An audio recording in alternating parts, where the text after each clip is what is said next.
Hey y'all, this is Jet here from Clinical Research and Tea with Jet.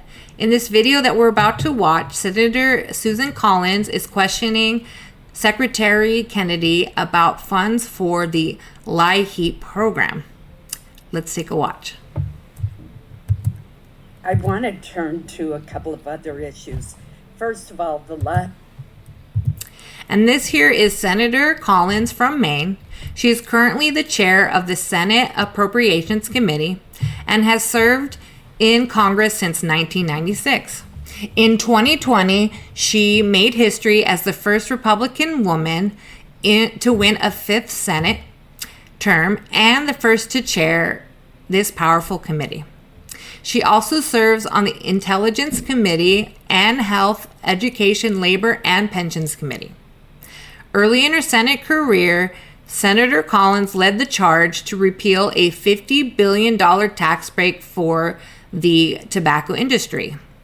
In 1997, she founded the Senate Diabetes Caucus and played a key role in tripling federal funding for diabetes research. The LIHEAP program, which we've talked about, is absolutely vital for thousands of older Mainers and low-income families. It helps them avoid the constant worry of having to choose between keeping warm, buying essential foods and medications and other basic necessities. Now, I was pleased to see the release of the rest of the fiscal year 2025 funds, but the administration's new budget seeks to eliminate what is truly a critical program.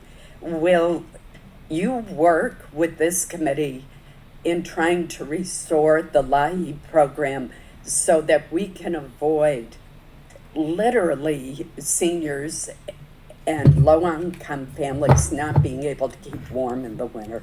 Yeah, absolutely. And Real quickly, this is Secretary Robert F. Kennedy Jr., and he is the head of the Department of Health and Human Services.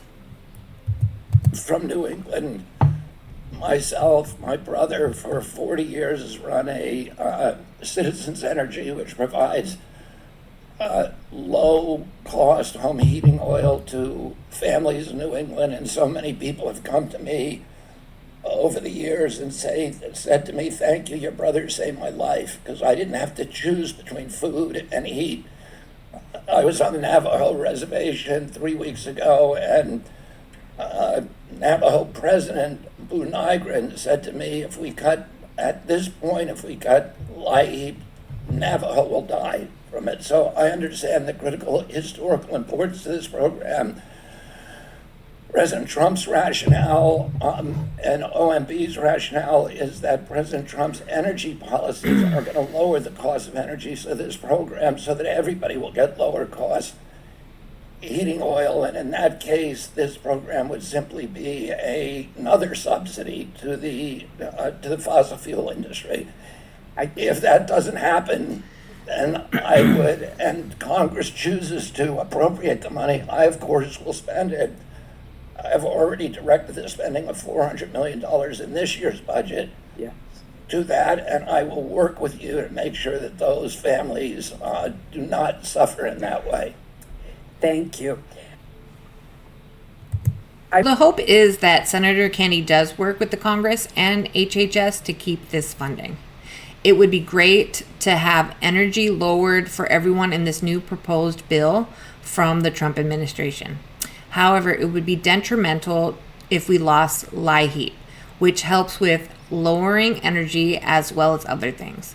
Here is the overview of the program. LIHEAP is also known as the Low Income and Home Energy Assistance Program. LIHEAP helps low-income families manage home energy costs. This includes heating and cooling bills, emergency energy assistance, weatherization, and small home energy repairs. This program is especially important for protecting the health and safety of families during extreme weather by preventing dangerous heating and cooling conditions. LIHEAP serves around 6.7 million U.S. households each year. Here's who benefits. Nearly 1 in 3 households served includes someone over 60. 31% includes a person with a disability. 23% have a child under 5, and nearly 20% of recipients are veterans. Additionally, over 150 Native American tribes in 22 states receive LIHEAP funding to support their communities. LIHEAP is federally funded through the Department of Health and Human Services. Most of the funds are passed directly to households, while states may use a small portion for administrative costs or weatherization efforts. However, funding delays and cuts, such as elimination of the Emergency Contingency Fund in recent years, create serious risks during severe wet winters or summer heat waves. Cold weather states often use over 70% of their funds in just the first half of the fiscal year, so reliable early funding is essential. The hope is that Senator Kennedy will continue working with Congress and HHS to preserve this critical program. While energy innovation is great, losing LIHEAP would deeply impact families who rely on it just to stay safe and healthy at home. Thanks for watching. Please don't forget to like and subscribe to this channel. Your support is appreciated so I can continue to make videos to keep you all informed. Until next time, stay informed, stay steeped. See you in the next video so we can have a cup of tea together. Thanks for watching.